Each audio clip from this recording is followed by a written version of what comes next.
votre métier.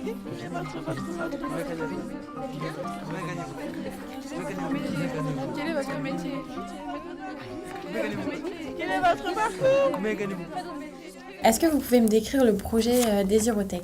La Désirotech, c'est un projet qui est réalisé par un binôme qui consiste dans le fait qu'on fait réaliser à des jeunes un court documentaire qu'on appelle une brève de métier sur un professionnel dans l'exercice de son métier qui est interrogé sur la question du rapport intime qu'il entretient à son activité professionnelle, de son rapport singulier, personnel et donc du désir qu'il a de son métier. Et la Désirotech s'inscrit dans un projet professionnel artistique plus global qui s'appelle le Desirium Tremens et qui a pour objectif d'interroger toutes ces questions du désir dans le métier.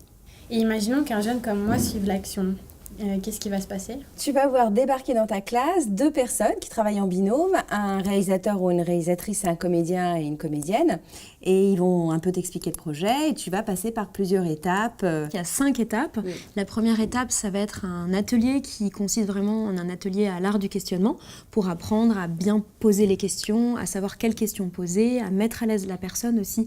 Donc là, on va passer aussi par beaucoup de jeux de rôle, des métiers, en expérimentant plein de places, et qui va être aussi un atelier d'initiation technique à la réalisation du documentaire, donc manier la caméra, la prise de son, avoir un peu une sensibilité à tout ça. La deuxième étape qui est donc la rencontre avec le professionnel. Le repérage. Ensuite, on retourne en classe et on fait ce qu'on appelle une séance de scénarisation. Et donc c'est une étape très importante parce que c'est là où toi et ta classe, vous allez décider quel film vous allez faire, qu'est-ce que vous voulez dire avec votre film. Ensuite, le tournage.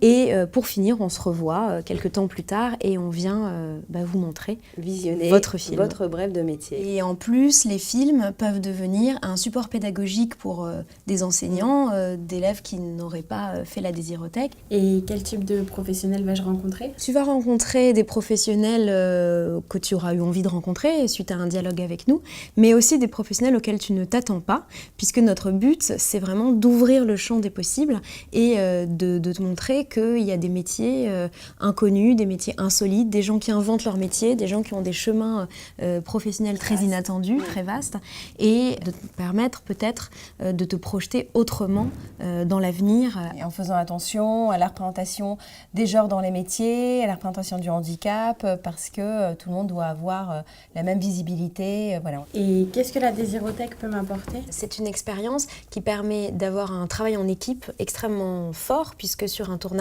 on est co-responsable. Si c'est toi, par exemple, qui est à la caméra et un de tes camarades qui pose les questions, si on a un des deux qui n'est pas là sur le tournage, c'est un problème. On est obligé de se faire confiance. Vous allez vous enrichir de leur parcours, voir qu'il n'y a pas une seule direction et qu'il y a plein de manières d'arriver à trouver ce qu'on aime, ce qu'on veut, et que le plus important, c'est de vraiment donner du sens à ce qu'on fait. Par rapport à ces problématiques d'orientation, d'avenir, etc., ça vous permet de devenir acteur de ces choses-là que souvent vous subissez et vous en emparez en devenant responsable d'un objet qui est un film et qui est ton film. Est-ce que je peux voir un extrait de film ? Est-ce que vous pensez que vous étiez destiné à ce métier ? Oh que non. Oh là, sûrement pas.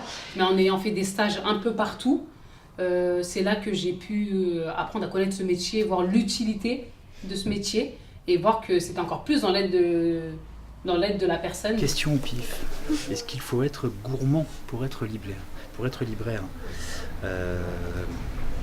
Oui, il faut être gourmand, il faut être curieux surtout. Et donc ça fait 10 ans que vous posez de la feuille d'or. Il faut savoir que pour un métier, on va dire, aussi manuel, il faut entre 8 et 10 ans. Il y a beaucoup d'apprentis qui rentrent dans les ateliers, qui restent pas longtemps à l'heure actuelle, parce qu'ils se disent que c'est trop long.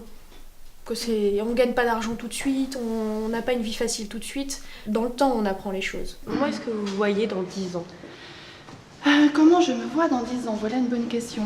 Qu'est-ce qui vous pousse à faire de la musique ? Qu'est-ce que vous aimez ? Des fois, c'est difficile de mettre des mots là-dessus parce que ça vient de quelque chose de tellement nécessaire. Me concernant, c'est vital. C'est-à-dire que je n'ai pas ça aujourd'hui. Je crois que je viendrai schizophrène, je ne sais pas. Tu vois, c'est profond. Tu vois. Même quand vous êtes en repos, vous travaillez. Ouais. C'est un peu compliqué. Il faut déjà savoir ce que nous on aime et ce qu'on a envie de faire. Quel conseil vous nous donnerez pour la suite de notre parcours professionnel Il faut être très lucide et en même temps avoir la capacité de rêver. Parce que si on ne rêve pas, on ne peut pas se projeter dans une idée dont tout le monde va vous expliquer que ce n'est pas possible. Mais si vous n'êtes pas lucide, vous risquez de vous retrouver dans des idées qui ne sont effectivement pas possibles à réaliser. Donc c'est très compliqué d'être à la fois lucide et imaginatif. Quel est votre métier?